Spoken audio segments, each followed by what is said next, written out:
द्वितीय सत्राच्या अभ्यासक्रमाला सुरुवात झालेली आहे। आज आपण इयत्ता 5वीतील मराठी या विषयाचा 23वा पाठ छत्रपती राजश्री शाहू महाराज या पाठाविषयीची माहिती आपण पाहणार आहोत। या पाठाचे लेखक आहेत श्रीराम पच्चिंद्रे। या पाठामध्ये काही कठीण शब्द आलेले आहेत, त्यापैकी काही लिहिलेले आहेत पहा। जित्राब म्हणजे जनावरे, बळीराजा म्हणजे शेतकरी, गाव पांढरी म्हणजे मूळ गाव, रयत म्हणजे प्रजा किंवा लोक, थट्टी म्हणजे गुरे बांधण्याची जागा, छावण्या म्हणजे तात्पुरते बांधलेले छप्पर आणि हेळसांड म्हणजे दुर्लक्ष। पहा, छत्रपती राजश्री शाहू महाराज यांनी खूप मोठी मोलाची कामगिरी केलेली आहे। त्यांनी शैक्षणिक क्षेत्रामध्ये, त्याचबरोबर सामाजिक क्षेत्रात आणि आर्थिक उद्धारासाठी सुद्धा त्यांनी खूप मोठे प्रयत्न केलेले आहेत। छत्रपती शाहू महाराज यांचा जन्म 26 जून 1874 साली झालेला आहे। त्याचबरोबर त्यांचे मूळ नाव त्यांचं काय होतं?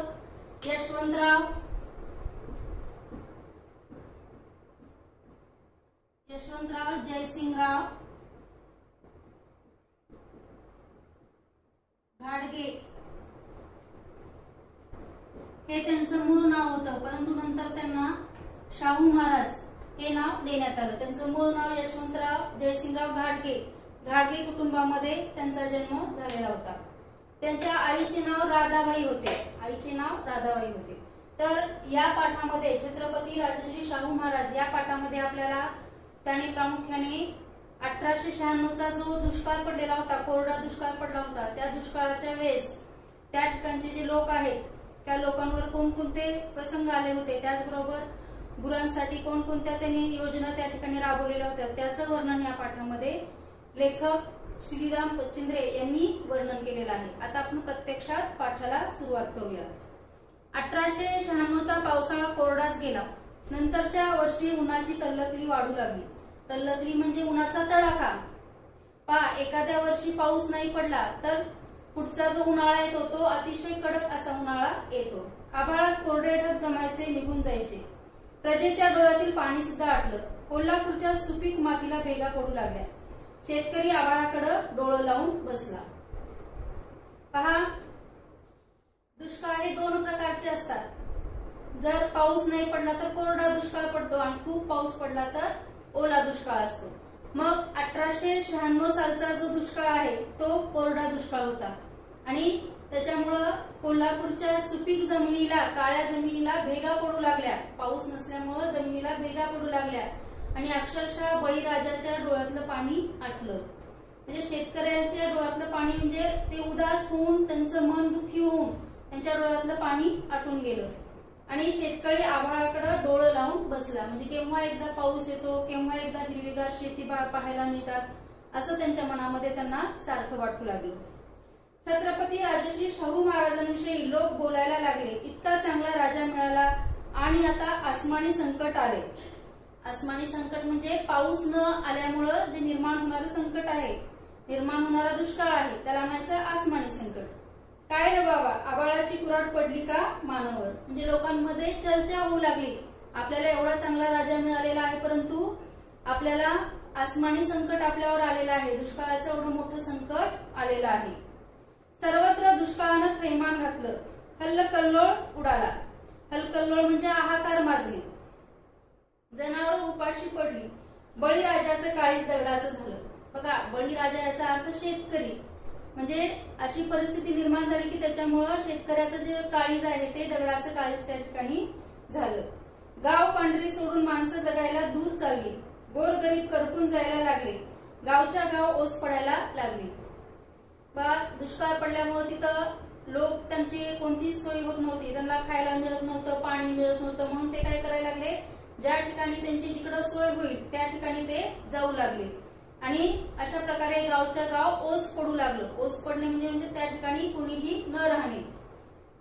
शाहू महाराजांचा जीव वर खाली व्हायला लागला। त्यांनी दिवाण बहादूर रघुनाथराव सबनीसांना व निवडक अधिकाऱ्यांना बोलावले। घोड्यावरून दौरा सुरू झाला. थंडीचे दिवस, बोचऱ्या थंडीची जाणीव घोड्यावरून काही होत नव्हती. आपल्या राज्याची परिस्थिती कशी आहे, त्याची परिस्थिती कशी आहे ते पाहण्यासाठी ते काय करू लागले, संध्याकाळी फेरफटका आपल्या सोबत ते निवडक अधिकाऱ्यांना त्यांनी घेऊन फेरफटका मारायला सुरुवात केली. घोड्यावरून ते दौरा करू लागले आणि जात असताना त्यांना बोचरी थंडी, बोचरी म्हणजे टोचणारी थंडी, त्याची जाणीव काही त्यांना घोड्यावर बसल्यामुळं होत नव्हती.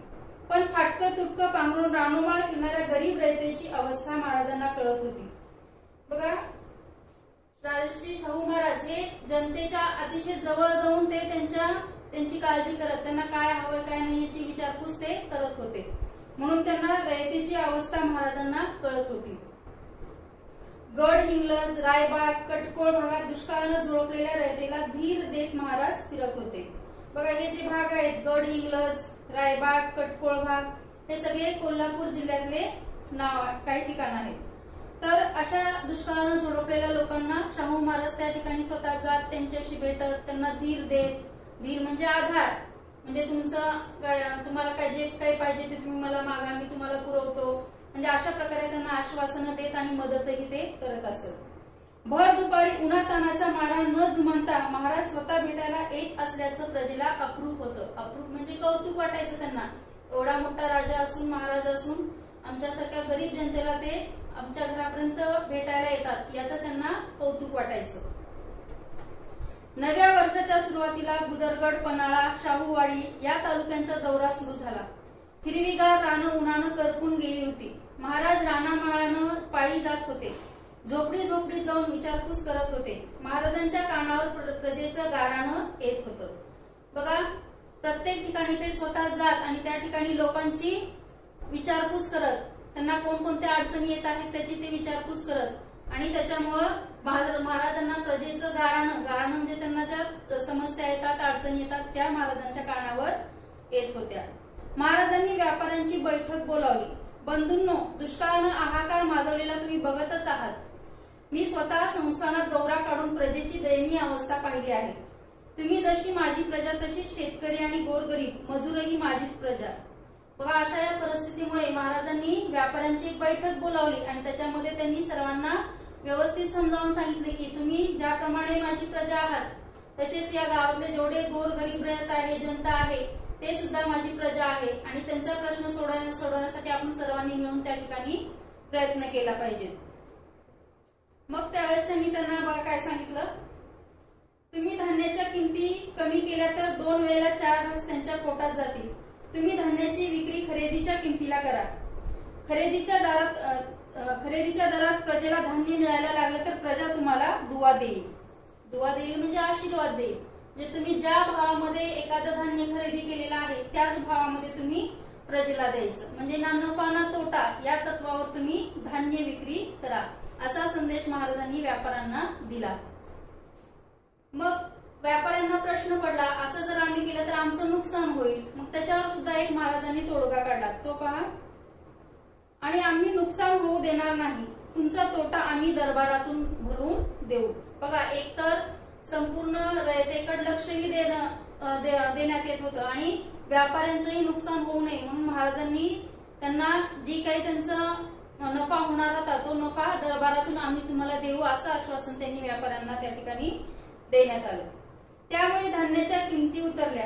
प्रजेला रास्त दरात धान्य घ्यायला थोडं तरी परवडायला लागलं. रास्त म्हणजे स्वस्त धान्य. महाराजांच्या मार्गदर्शनाखाली काही व्यापाऱ्यांनी एकत्र येऊन थोडी पुंजी जमा केली. त्या रकमेमधून एक स्वस्त धान्य दुकान सुरू केलं. म्हणजे कमी पैशामध्ये लोकांना धान्य मिळवून देण्यासाठी सर्व व्यापाऱ्यांनी थोडेफार पैसे जमा करून एक स्वस्त धान्य दुकान त्या ठिकाणी तयार केलं. तिथून प्रजेला स्वस्त धान्य योग्य प्रमाणावर मिळायला लागलं. म्हणजे जेणेकरून थोड्या पैशामध्ये सुद्धा प्रत्येकाच्या घरामध्ये 2 वेळचं जेवण त्या ठिकाणी शिजू लागलं. शहरातल्या बाकींच्या व्यापारावर या गोष्टीचा चांगला परिणाम झाला. त्यांनाही फायदा न घेता ना नफा ना तोटा या तत्वावर धान्य विकायला सुरुवात केली. बाकी व्यापाऱ्यांनी सुद्धा याच तत्वाचा त्यांनी अवलंब केला आणि त्यांनी सुद्धा तसं वागण्यास सुरुवात केली. महाराजांनी दरबारातून बिनव्याजी कर्ज वाटायचा हुकूम दिला. व्यापारी कर्ज घेत त्यातून धान्याची खरेदी करत, ते धान्य विकत आणि रक्कम दरबारी जमा करत. अशी एक व्यवस्था तयार केली. म्हणजे त्यांनी एक प्रकारचं सर्वांना वळण त्या ठिकाणी लावलं की तुम्ही कशा प्रकारचा व्यवहार करायचा, सर्वांनी स्वस्त दरामध्ये धान्य विकत घ्यायचं आणि आलेल्या भावातच ते जनतेला द्यायचं. त्याच्यामुळं गोरगरीब लोकांना 2 वेळेचं जेवण तरी त्या ठिकाणी मिळेल अशी अपेक्षा होती. पाण्याचा प्रश्नही ज्वलंतच होता. आता अन्नधान्याचा हा एक प्रश्न महाराजांनी अशा पद्धतीने व्यापाऱ्यांच्या दृष्टीने मिटवला. आता दुसरा मोठा प्रश्न होता पाण्याचा प्रश्न. कारण कोरडा दुष्काळ असल्यामुळं अजिबात पाणी सुद्धा त्या ठिकाणी नव्हतं. पाण्याचा हा सुद्धा एक ज्वलंत प्रश्न होता. ज्वलंत म्हणजे नुकताच उद्भवलेला धगधगता असा हा ज्वलंत प्रश्न होता. महाराजांनी पहा युद्ध पातळीवर हालचाली सुरू केल्या. युद्ध पातळीवर म्हणजे ताबडतोब निर्णयाची अंमलबजावणी. त्यांनी युद्ध पातळीवर हालचाली सुरू केल्या. विहिरीतला गाळ काढून नदीकाठी विहिरी खोदा, दरबारातून लागेल तेवढा खर्च करा असा महाराजांनी आदेश दिला. म्हणजे जेवढ्या आपल्या राज्यामध्ये जेवढ्या काही विहिरी वगैरे आहेत त्याच्यामध्ये जो गाळ आहे त्या गाळामुळे आपल्याला पाणी मिळत नाही. मग अशा ह्या ज्या विहिरी आहेत, तलाव आहेत, त्यातला गाळ तुम्ही काढा, जेवढा काही खर्च येईल तो मी देतो असं महाराजांनी सांगून त्या ठिकाणी विहिरीतला गाळ वगैरे त्यांनी काढला. त्यांनी राज्यातल्या नदी नाल्यांची पाहणी सुरू केली आणि बांधकाम खात्यातल्या इंजिनियर्सला घेऊन आखणी करण्याच्या तयारीला लागले. बघा, राज्यात जेवढे काही नदी नाले आहेत त्याची पाहणी केली. म्हणजे कुठला नदीचा पात्र वाढवता येतं का, त्याच्यामुळे पाण्याची पातळी वाढते का, हे सगळे प्रयत्न त्यांनी त्या ठिकाणी सुरू केले. त्यासाठी बांधकाम खात्यातले जे इंजिनियर्स आहेत त्यांना त्यांनी सोबत घेऊन हे काम करायला सुरुवात केली. जिथं शक्य होतं तिथं नदी नाल्यावर बंधारे घालून वाया जाणारं पाणी अडवण्याची योजना राबवण्यात आली. नवे तलाव कुठे कुठे बांधता येतील याची पाहणी त्यांनी केली. वडगाव, शिरोळ, रुपडी या गावात नवे तलाव बांधून लोकांना पाणी द्यायला त्यांनी सुरुवात केली. म्हणजे बघा, ज्या ज्या भागामध्ये पाणी नव्हतं मग त्या ठिकाणी तलाव वगैरे बांधून त्या ठिकाणी तलाव तयार करून तिथल्या लोकांचा पाण्याचा प्रश्न त्यांनी मिटवायचा प्रयत्न केलेला आहे. विहिरीचा गाळ काढून त्याची खोली रुंदी वाढवल्यामुळे तिथं पाणी साठायला लागलं. विहिरीचा गाळ काढल्यामुळे जो गाळ काढलेला आहे तेवढी जागा पूर्ण पाणी त्याच्यामध्ये जमा होऊ लागला आणि पाणी साठा जास्त होऊ लागला. प्रजेची गरजेपुरत्या पाण्याची सोय झाली. अशा प्रकारे महाराजांनी सुरुवातीला त्यांचा अन्नधान्याचा प्रश्न मिटवला. व्यापाऱ्यांच्या मदतीने त्यांनी अन्नधान्याचा प्रश्न मिटवला. नंतर पाण्याचा मोठा प्रश्न म्हणजे पाण्याची तात्पुरती का होईना सोय महाराजांनी अशा पद्धतीनं तेथील लोकांना करून दिली. शेतकऱ्यांची जित्राब उपासपोटी मरू लागली. जित्राब याचा अर्थ जनावरे. बघा, माणसांच्या अन्नधान्याचा प्रश्न मिटवला पण जनावरांनाही त्याची गरज तितकीच आहे. म्हणून त्यांनी त्यांची जी जित्राब उपासीपोटी मरू लागली त्यांचा सुद्धा त्यांनी प्रश्न मिटवण्यासाठी प्रयत्न सुरू केले. महाराजांनी जनावरांच्या छावण्या उभ्या करून जनावरं आणली. त्यांना वैरण, दाना, गोटा देऊ लागले. छावण्या म्हणजे तात्पुरत्या स्वरूपातले छप्पर, म्हणजे जनावरांना त्या ठिकाणी बांधण्यासाठी तात्पुरत्या स्वरूपामध्ये निर्माण केलेलं छप्पर. राज्यानं उभारलेल्या सरकारी थट्टी म्हणजे जनावरे बांधण्याची जागा. गरिबांची, शेतकऱ्यांची जित्राब जगली. संस्थांच्या मालकीच्या जंगलात गुरं चरायला मोकळीक देण्यात आली. म्हणजे कोल्हापूर संस्थान, शाहू महाराजांचं जे कोल्हापूर संस्थान होतं त्या ठिकाणी त्यांनी स्वतःच्या मालकीत जंगलामध्ये गुरे चरण्यासाठी मोकळीक दिली. महाराजांनी हुकूम दिला, सगळा खजिना रिकामा करा पण शेतकऱ्यांना जगवा. बघा, किती मोलाचा संदेश त्यांनी दिलेला आहे.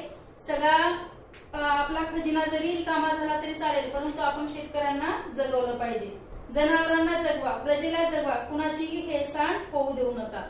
म्हणजे कुणाकडेही दुर्लक्ष होऊ देऊ नका. जनावरांकडे, माणसांकडे, शेतकऱ्यांकडे कुणाकडे दुर्लक्ष तुम्ही होऊ देऊ नका. म्हणून आपल्या दरबारातला जेवढा काही खजिना आहे तेवढा संपला तरी चालेल परंतु एकाही व्यक्तीची हेळसांड आपल्या राज्यामध्ये होता कामा नये असं महाराजांचं मत होतं.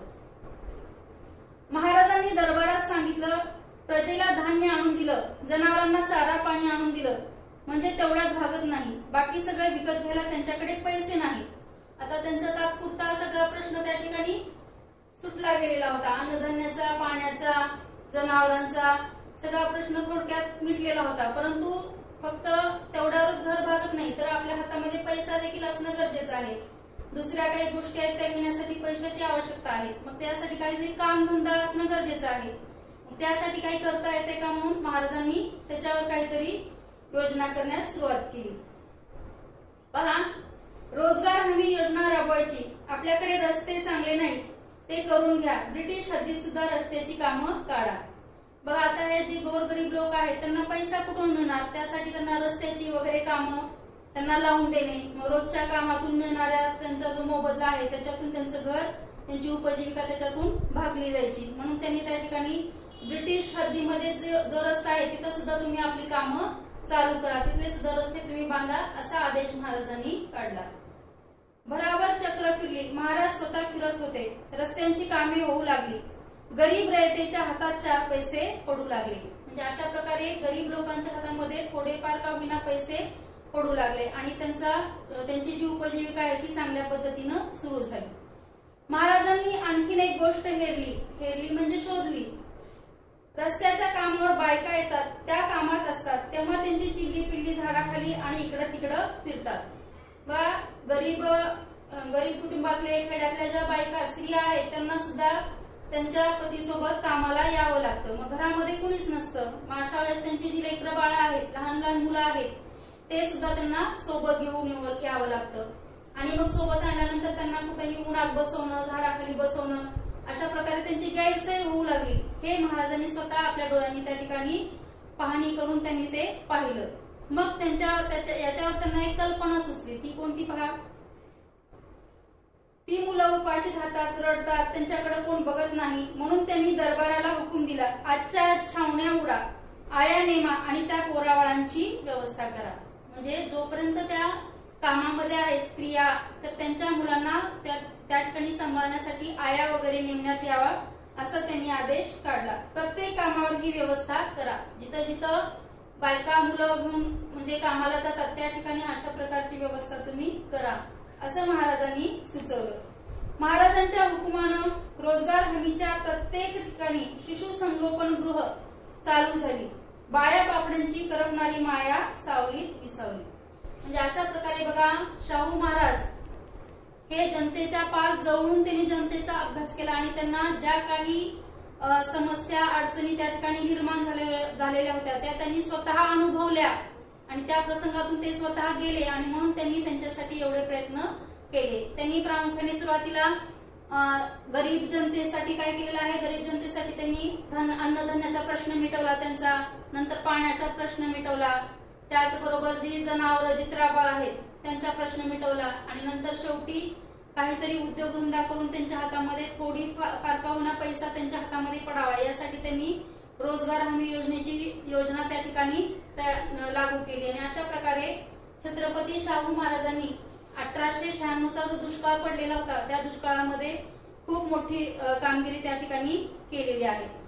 तर सर्वांना हा पाठ समजला असेल आणि हा पाठ सर्वांनी व्यवस्थितपणे वाचायचा आहे.